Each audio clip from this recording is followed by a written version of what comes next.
Hello, everyone. Thank you for coming today.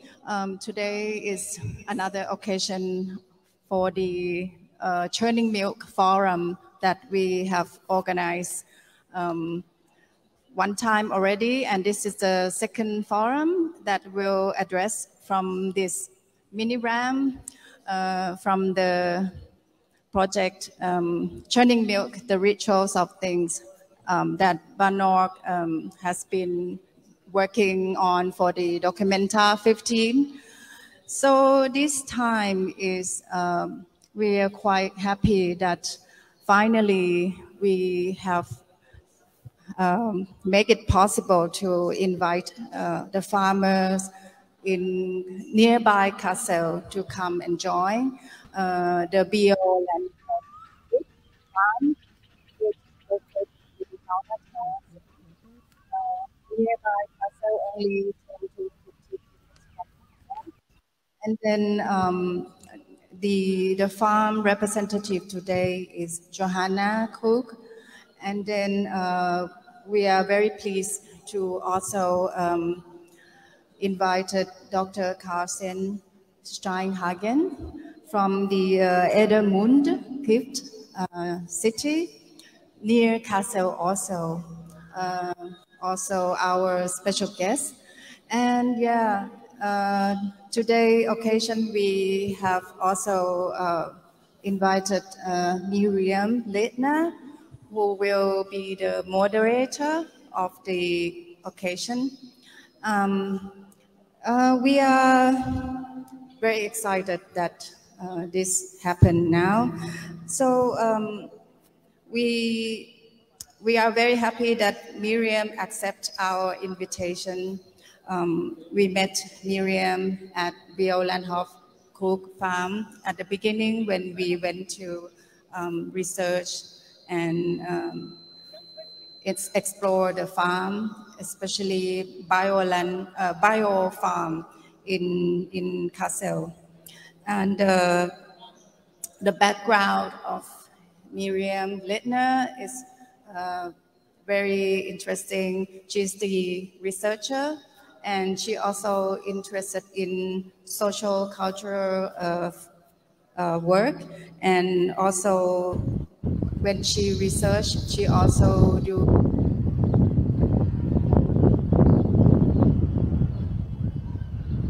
We are very happy that now she will, and she also Kassel born person and neighbor to Biolandhof Krug farm. That's why Miriam has been working and also visiting the farm for a period of time. And also it's Miriam's interest in the bio farm. But for this time, yeah, we want to address about the dairy agriculture situation. So we're gonna churning milk together in this mini RAM. Yeah. So please, Miriam Leitner, thank you so much. Thank you, Yin. Thanks everybody for being here. Und hallo auch auf Deutsch. Ich möchte noch kurz Johannes Bräutigam vorstellen, der uns bei der Übersetzung unterstützt ins Englische. I will switch between English and German, I guess, because it's very difficult for me to stay in one language only if I address an international audience. I'm very thankful for the chance to be here and to moderate the morning. Yeah, it's nearly midday, and I think we're going to have a nice time together. We are very happy to learn from the farm in Thailand. Das Baan Noorg Kollektiv interessiert sich in Thailand auch für die Milchproduktion, und Yin wird immer ergänzen und uns erzählen von der Farm aus ihrem Ort. So you are going to count from the farm in your village. Johannes is going to help for the translation. Thank you so much, Johannes. The first thing I'd like you to tell the audience Das Erste, was ich euch bitten möchte zu erzählen, ist ein bisschen, wie eure Farmen, eure Betriebe organisiert sind. Johanna, vielleicht magst du anfangen, uns zu erzählen von eurem Familienbetrieb, den du vor nicht allzu langer Zeit übernommen hast. Und okay, gut. Wo du dich jetzt neuerdings um die Direktvermarktung der Milch kümmerst, muss ich vielleicht eher sagen, und die Produkte, die ihr herstellt. Vielleicht magst du uns kurz sagen, wie viele Tiere ihr aktuell habt und wie ihr das organisiert in der Familie. Vielen Dank. Wir haben ungefähr 80 Milchvieh, also Milchtiere, Milchkühe, plus Jungvieh. Yeah, they have 80 cows actually, and 40 little cattle, who will grow to cows later on. Wir liefern unsere Milch an eine örtliche Molkerei und die Restmilch, beziehungsweise wir verarbeiten einen Teil unserer Milch und vermarkten die direkt an die Verbraucher hier vor Ort und die Restmilch geht an eine örtliche Molkerei. The main part from the milk they produce is going to a firm, and the remaining part she is working with. So she is producing products on her own with their own milk, and try to sell it to the customers here around, who are living around her place. Zusätzlich haben wir noch Ackerbau. Wir bewirtschaften 80 Hektar Ackerland und 40 Hektar Grünland. Von dem Grünland ernähren wir unsere Tiere mit Grundfutter und von dem Ackerbau ernähren wir unsere Tiere mit Getreide und allem, was man noch, also Mais und sowas. Ja. Additionally to the milk producing, they do crop farming and try to produce the products which the cows need on their own. So everything is produced around their place, and they have 80 hectares of wheat, barley and stuff like this, and 40 hectares of grass. Ja, jetzt würde ich gerne übergeben. Wir haben auch einen Milchviehfarm, melken 220 Kühe. Die Milch wird komplett verkauft und an der Molkerei hier in Hessen. Additionally to this, what Johanna said, she has a bio farm, and Carsten Steinhagen, they have a normal farming, and they have 220 cows, and they sell all of their milk, so they don't produce on their own. Everything is going to a huge farm, to a huge dairy. Wir bewirtschaften so 150 Hektar rund um Edermünde und eigentlich nahezu alles, was da angebaut wird, wird im Kuhstall zur Milch verarbeitet. They have 150 acres of grass and crop farming too, and everything what they produce is used in their farm too. So you can compare this to what Johanna does. Neben der Milch sind wir noch in der Produktion von regenerativen Energie, PV und Wasserkraft.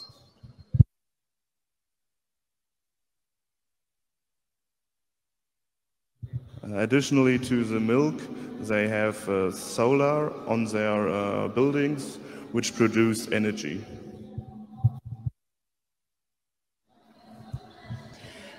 Vielen Dank. Ich würde auch gerne noch von Jin wissen, wie groß die Farm ist in Thailand auf eurem Village.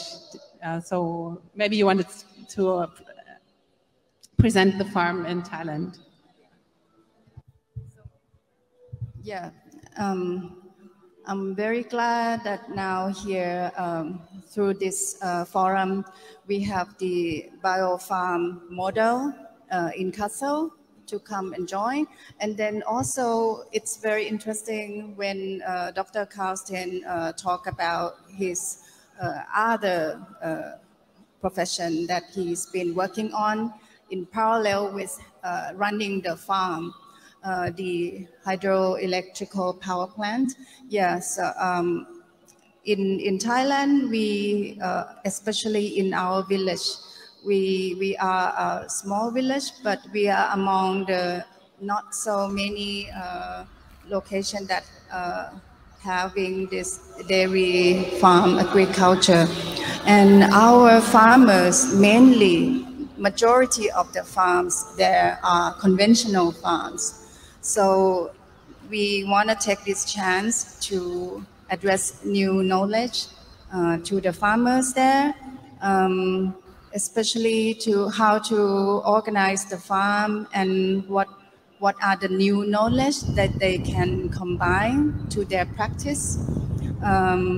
Because running the conventional farms nowadays, it's very limited how they can combine new knowledge to manage the farm, and what are the other alternative ways of adding value, or the way to organize the farm other than selling the raw milk. Yeah, this is the question that we would like to continue to bring the knowledge to them. Yeah.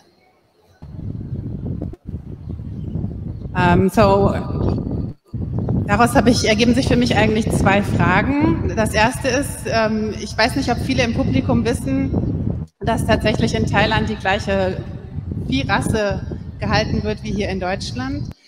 Und ich frage mich natürlich, was fressen die Kühe in Thailand? Denn die Wiesen werden wahrscheinlich nicht so grün sein, obwohl diesen Sommer sind sie das hier ja auch nicht unbedingt.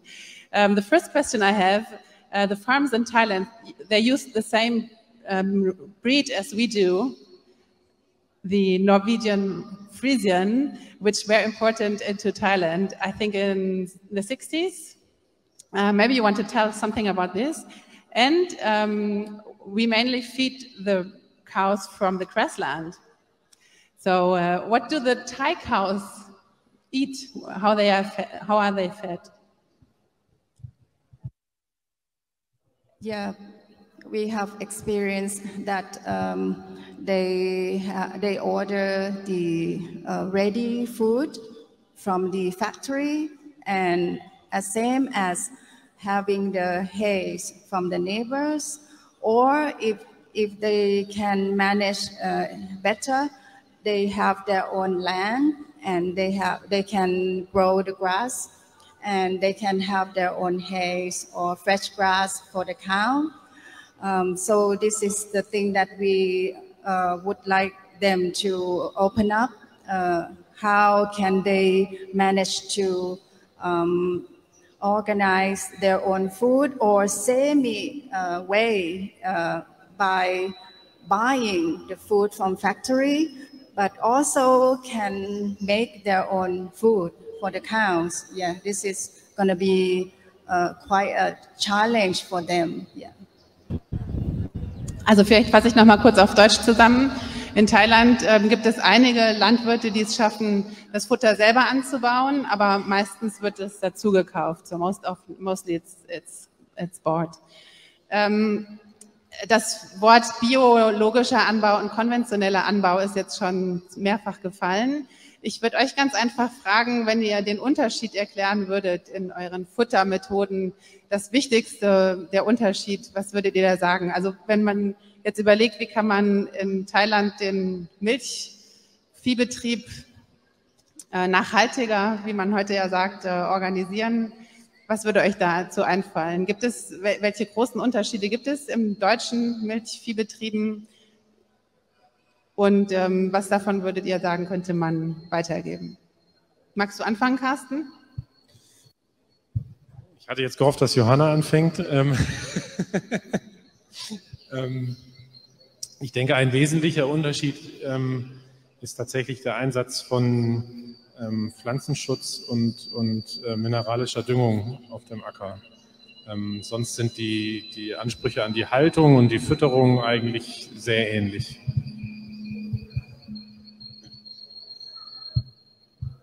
Dr.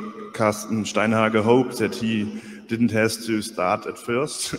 And he said the main difference between biofarming and normal farming, conventional farming, is that he used fertilizer and is doing spraying, and Johanna bio farms do not do this. They just use organic fertilizer.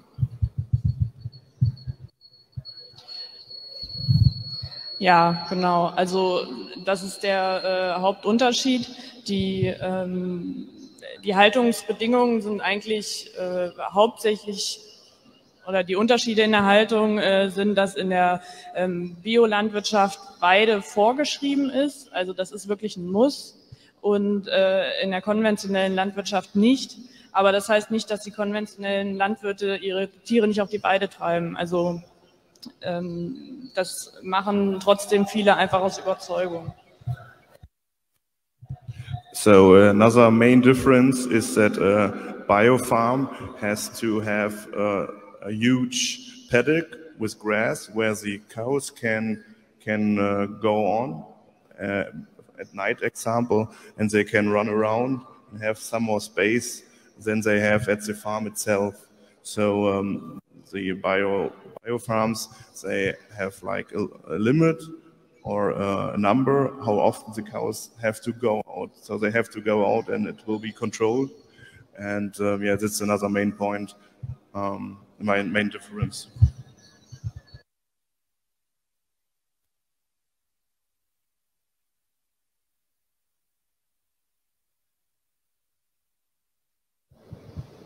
Ja, wenn wir jetzt gehört haben, dass der Hauptunterschied in der Fütterung liegt, ist es halt die Frage, was in Thailand, wenn das Futter oft zugekauft wird, was da anders gemacht werden kann. Jean, if the main reason or the main difference between the farming is the food, how to feed the cows and the food production, so that's kind of difficult for the Thai farmers to change, isn't it?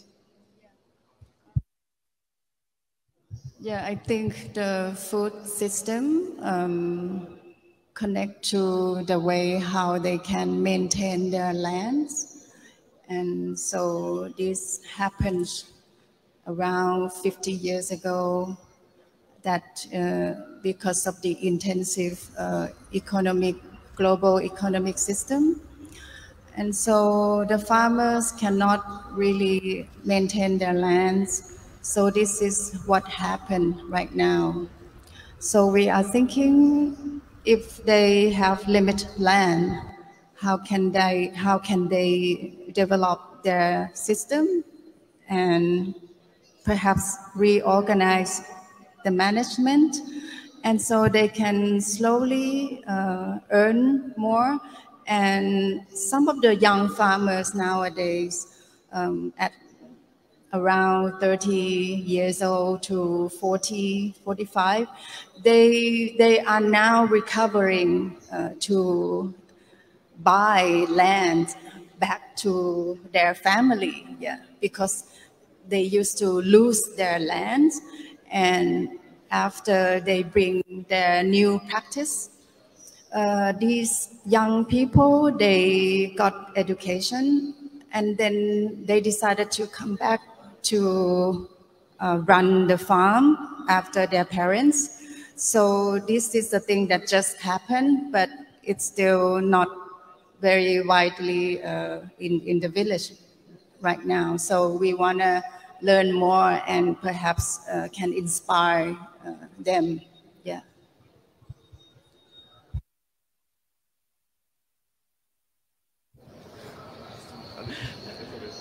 Okay, Yin hat gesagt, dass tatsächlich es in Thailand schwer ist, weil viele Landwirte nicht mehr genug Land zur Verfügung haben, um das Futter selber anzubauen und deswegen industrielles Futter zugekauft werden muss.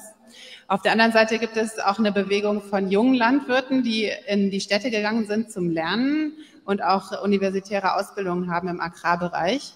zurückkommen in das Dorf und dort versuchen, wieder Land zu kaufen, das die Familien verloren hatten, um da jetzt auch wieder die Möglichkeit haben, das Futter selber anzubauen.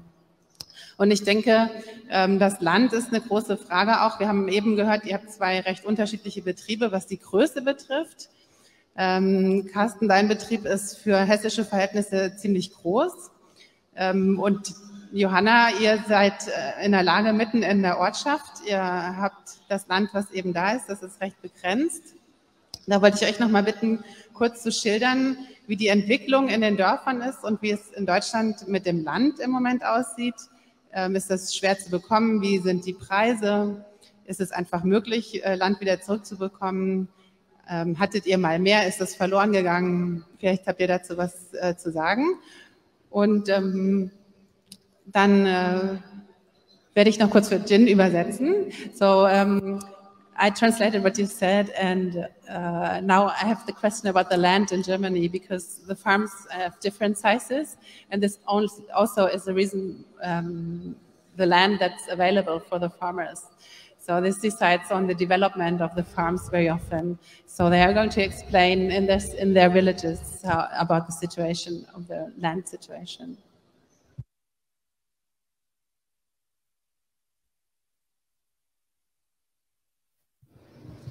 Ja, also bei uns ist es von der Landsituation her ähnlich. Es wird eher weniger, beziehungsweise es wird definitiv immer weniger. Dadurch, dass Land, wo einmal was drauf gebaut worden ist, das kann man nicht zurückgewinnen, um was drauf anzubauen.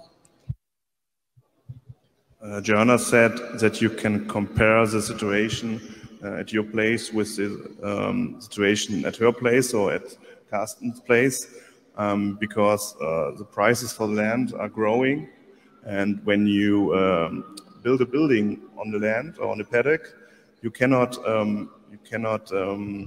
reverse it. If there's a building, it will stay like this. So you cannot reverse it back to a paddock again or to land again. So it's like a one-way street.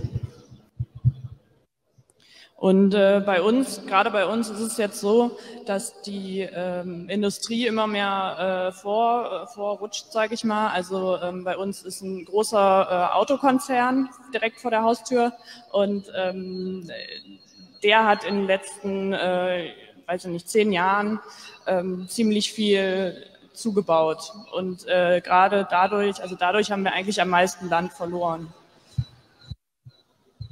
Next to Johanna's place, Johanna's farm, there's a huge automobile industry like Volkswagen, and they have bought a lot of land around her place, and they pay a lot of money because they have a lot of money, and so the land is like going away, and they have no chance to buy it, because the Volkswagen concern has a lot of money and power to buy the land. Ja, wie Johanna schon gesagt hat, ist Land ja nicht vermehrbar. Und neben dem, was Johanna gesagt hat, dass wir für die Produktion, also Landwirtschaft, Land haben wollen, ist gerade hier im Bereich Kassel Industrie und Gewerbe ein wesentlicher Faktor, der Land in Anspruch nimmt. Und dazu kommt jetzt noch das ganze Thema regenerative Energien. Also es gibt eine wahnsinnige hohe Nachfrage nach Land durch PV, durch Windkraft.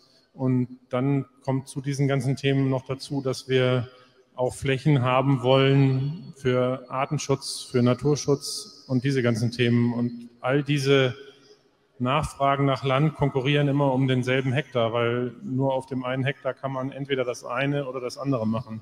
Und das ist aus meiner Sicht eine Situation, die sich hier ganz massiv verschärfen wird in den nächsten Jahren. So another very important point is that you cannot duplicize land. So it's only you get it just once. And additionally to the industry, you have to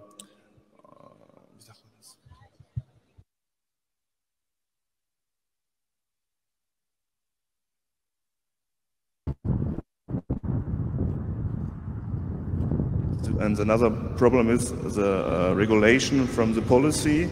They say there are kind of rules which a farmer have to do, and it's not in their control anymore, which kind of or how they use their own land. They have to be very careful what they do on their own land. And there are additionally industry, for example, solar power stations, which are built on the land which own the farmer, so which are the farmer's land. And so they have to sell it through this huge industry, and the land is, it's getting less every year, the available land.